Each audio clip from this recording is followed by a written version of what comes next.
Good afternoon, everyone, and welcome back to another edition of the Broad Podcaster with me, Jennifer Fierro, here in the Llano Lakes, joined, as always, with Art Dlugach, the voice of the Llano Yellow Jackets. And Art, we're going to start with Llano. We've been starting with Llano the last few weeks. I don't know when we will switch that, maybe when the Yellow Jackets take a bye, because I believe they're the only local team who is yet to have a bye this season. Is that right? Well, the bye comes, I can't speak for all the teams, but I can tell you that the bye comes a week from Friday. Okay, a week from Friday, and I'm sure that's, well, I don't know, are you looking forward to the bye? I mean, your Yellow Jackets are on a roll right now. I'm certainly looking forward to it, but I'm mainly looking forward to Llano beating Blanco on Friday and clinching outright district championship for the third year in a row. Okay. So then the bye will be something I know that Coach Green has talked about that, and he is, because it's so close to the playoffs, and it gives him a chance to rest the entire team. And then Ingram follows that, which should be a victory for the Jackets, somewhat easily, easier than some of these other games, and he can rest the boys, many of the boys again. Okay. So I know that we would like to talk to you about Blanco, but I'm sure you want to wrap up a very impressive performance by the Yellow Jackets on Friday against Marion. Well, we won't leave Blanco quite that early, that soon. After Blanco had lost to Marion 48-6 a couple of weeks ago or a week ago, that it certainly looked like Marion was going to be a tough team to handle by the Jackets, and that they had gotten some boys back who'd been injured, which is one reason they lost to Randolph 27-13. But Llano just belted Marion 35-7, and that was just another signature win of the season among many in an 8-0 record, which is the fourth best start in school history. So it just seems like every week Llano comes up with an impressive victory. Well, when you're 8-0, you can do that. 21-14 over Randolph, 35-7 as I mentioned. So you're giving up just 21 points to two outstanding teams combined. Yeah. And that really speaks for Coach Anastasio's defense. What makes that defense so great? Well, I guess he's one big reason. And, three of the boys, at least three, have so much experience in Ricky Delatorre, Jackson Ray, and Hayden Manahan. And Fitz Kennedy has come along the last 2 years.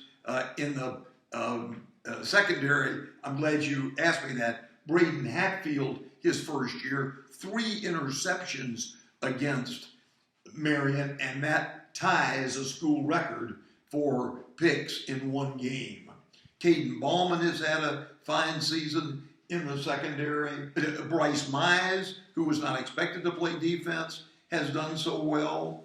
So it's just been a team effort, you might say. So I think it's just a lot of boys back from last year, and Coach Anastasio's coaching has been the factor. Another good stat, the Llano defense has allowed 25 points in the second half the whole year. Oh, I mean, wow. That is, well, and only 6 points in the second half the last 5 games. Part of that is because the leads have been big, and Coach Green has not worried too much about the offense, but he has certainly wanted to see the defense come through and stop the other team, and they certainly have done it. Yeah, I wonder, I would love to be at one of their practices when the first string offense goes against the first string defense, because Llano doesn't have a lot of players that start on both sides of the ball, right? Very much correct. Yeah. Yes. So I'm sure that those practices, when they go one-on-one, ones on one, or best on best, as we say in the sports world, I'm sure those are very intense, very jam-packed practices, and I'm sure the coaches have to remind the players, hey, y'all are all teammates. Well, I don't think you can hit but once a week. Well, that helps. Yes, and so they're not going to hurt each other. You can still get hurt without hitting, but they are restricted to that. So that's a big factor. But statistics every week from this team, Hatfield, I think, was the biggest with the 3 interceptions. Briggs Green threw 3 touchdown passes. He's now thrown 19 for the year. That's tied for 4th most by a Jacket quarterback in a season. And as I always say, this is with a running team. Jackson Dillard caught 2 touchdown passes. He's at 10, and that's already tied for 3rd for a season by one player in 1 year. And Llano has, Coach Green doesn't like me saying this, but it's 4, 5, 6, 7 games left, whatever you want to say. They do have a lot of games remaining. Carson Kirkendall has run for 1,174 yards, 2,161 in 2 seasons. Miguel Hernandez has run for 702 this year. And what's interesting about those 2 boys, they both have the same average per carry, 7.2 yards. I want to mention very quickly the offensive line: Edwards, Sandoval, Godfrey, Lang, Brandon Green, and Dylan Kennedy. And that's under the tutelage of offensive line coach Richard Katner. So it's just so much. Oh, Dillard caught a 73-yard pass from Briggs Green, wide open by about 10 yards. And that is the longest play of the year for the Jackets. Okay. All right. Well, we've spent so much time talking about the offense. I do want to make mention about Bryce Mize.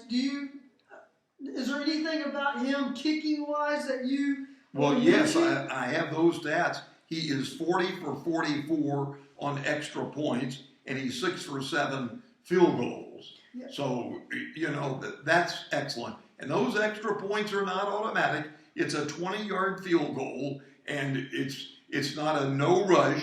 Those linemen are coming in, and Mize has been very successful. And that's been important, too. Yeah, it looks like he sits atop of the leads all kickers, and I don't know if this is in the state of Texas only or just Class 3A. Bryce sits atop in 40 of 44 on made extra points. He's number 1 for the state of Texas, but I can't tell if this is just Class 3A.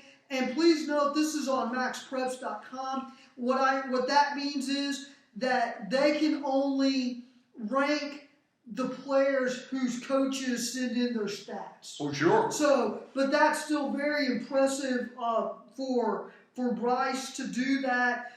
He ranks 2nd on kick scoring, also among kickers in the state of Texas.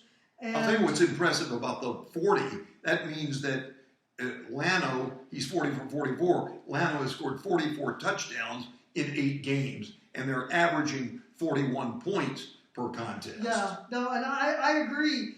There's no question, though, that in my mind, Bryce is a weapon on what he can do with field goals because he has been accurate. So if you're on the 20 and you have very little time left, and you know that you want to get a field goal in, I remember this with Logan Barnes last year with Marble Falls, you have that extra confidence to know that your kicker can nail a field goal for you in a crucial part of the game. You're scaring me, though. You're scaring me that there will be a crucial part in this game coming up against Blanco. Right. I certainly, I was scared enough when Llano went to Randolph, and that game was a thriller. Llano not leading until there was 53 seconds to go in the game. Then Marion turned out to be a lot easier, a bigger score than I forecast. And I hope that the Blanco score is similar to that. But you're right.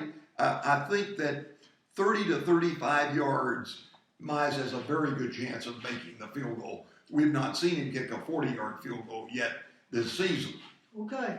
District championship on Friday night. If Llano beats Blanco, they are the outright district champs? Absolutely. There's no more questions because everybody will have 2 losses. Llano will have none with 1 game to play. Okay. So after that, if they do that, then Coach Green can't say to me, well, Ingram's going to be tough. They're going to be tough. It won't matter how tough they are if Llano can pull off the win over the Panthers. Okay. Now, speaking of them, their quarterback has been hurt, Cameron Anderson, but I think he's back. And this is more of a running team. He's one of the youngsters who does most of the running. And then you can remember the names of Caden Pettit, Nick Fox, and also Newsom for Blanco.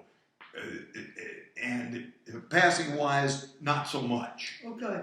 7 o'clock, Panther Stadium in Blanco, Llano and Blanco for what should be the district title then on Friday night. If Llano loses and then beats Ingram, Llano would tie for the championship with Blanco with 1 loss each. They definitely would not get the first seed in the playoffs, and that would have to play number 3 instead of number 4. And I can't get an answer from Coach Green because he doesn't want to worry about that. But I can't get an answer on whether they still would be co-champions even if they lose to Blanco. Don't know. Okay. All right then. We're going to close this segment out. We're going to talk about Barnett and Marble Falls when we come back on segment 2. We're going to wrap this one up. Please go to TexasChalkTalk.com for all of your Highland Lake sports news.